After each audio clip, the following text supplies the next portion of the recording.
इस किस्म की जो दशा बनी है हरियाणा के अंदर, इसमें कहीं ना कहीं लॉ एंड ऑर्डर को कायम रखने में सरकार पूरी तरह फेल हुई है। और इसीलिए ये बात पहले भी आई है कि पहले भी होती थी, हत्याएं भी होती थी, आपस की दुश्मनी भी होती थी, लेकिन अब तो ऑर्गेनाइज्ड गैंग है। करनाल में यहाँ आगाज से दोस्ती, पीस यात्रा, शांति यात्रा शुरू हुई है, जो मेवात के इलाके से आज चली है और वो अब करनाल पहुंचेगी। तो उसके स्वागत में और बहुत से साथी उससे जुड़ना चाहेंगे, तो यहाँ ये कार्यक्रम का आयोजन किया गया है। और इस यात्रा को अंतिम दौर तक ले जाने में हुसैनी वाला जो बॉर्डर है, सरदार और इनका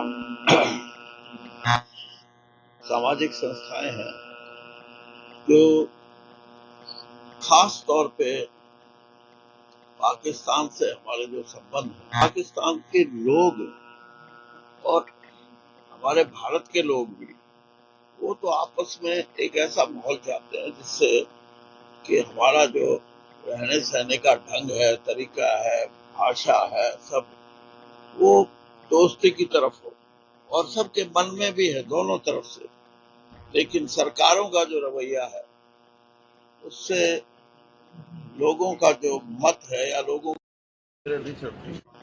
लेकिन फिर भी जो निरंतर प्रयास है शांति के लिए, आपस में भाईचारे के लिए, दोस्ती के लिए, कौमी एकता के लिए, उसके लिए राम मोहन राय जी हैं, पानीपत से एडवोकेट हैं और बहुत साल से वो बहुत सी संस्थाओं के साथ जुड़ के इस यात्रा को चलाते हैं। और आज भी इस यात्रा में देश के हर कोने कोने से लोग यहाँ आएंगे और अपना जो उनका इरादा है, जो मत है, वो भी हमारे सामने साझा करेंगे। इनकाउंटर हुआ है, 3 इनकाउंटर क्या कुछ कहना चाहेंगे? कोई सवाल उठे हैं? करनाल में इनकाउंटर हुआ है, सवाल उठे हैं उनके ऊपर? हाँ हुआ, मेरे को नहीं पता। करनाल में कब? क्राइम ग्राफ लगातार पूरे हरियाणा में बढ़ रहा है, उसको लेकर कैसे देखते हैं? नहीं, आप पहले तो ये जो पूछ रहे हैं उनका तो जवाब दो। इनकाउंटर हुए हैं, पुलिस पे सवाल उठ रहे हैं। पुलिस पे सवाल उठ रहे हैं। देखिए, ये सवाल तो अब किसी के भी हाथ पे गोली नहीं लगती, किसी के कमर में नहीं लगती, किसी के सीने पे नहीं लगती, पाँव में लगती है, तो कुछ ना कुछ तो सवाल उठेंगे और इन सवालों का अपना ही अर्थ है। लेकिन ये जरूर है कि इस किस्म की जो दशा बनी है हरियाणा के अंदर, इसमें कहीं ना कहीं लॉ एंड ऑर्डर को कायम रखने में सरकार पूरी तरह फेल हुई है। और इसीलिए ये बात पहले भी आई है कि पहले भी होती थी, हत्याएं भी होती थी, आपस की दुश्मनी भी होती थी, लेकिन अब तो ऑर्गेनाइज्ड गैंग है, उनके माध्यम से हो रहा है।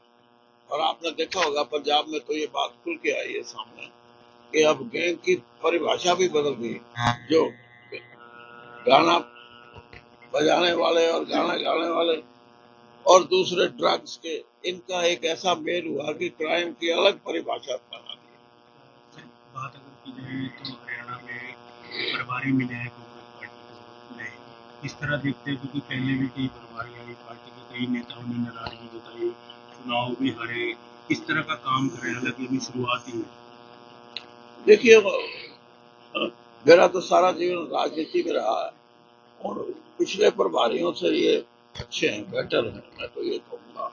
मेरे को इस बात में कोई संकोच नहीं है कहने में, और कोशिश कर रहे हैं लोगों में जाने की, क्योंकि ये कांग्रेस जो 15-20 साल से एक कुटिया में समाई हुई थी, उसको कुटिया से बाहर निकालने का प्रयास संजय दत्त जी जो प्रभारी हैं वो कर रहे हैं, इसमें कोई दो राय नहीं। और मेरा अपना ये आकलन है कि जिस दिन कुटिया से बाहर कांग्रेस जाएगी तो लोग कांग्रेस से जुड़ने को तैयार हैं, और खास तौर पे युवा वर्ग।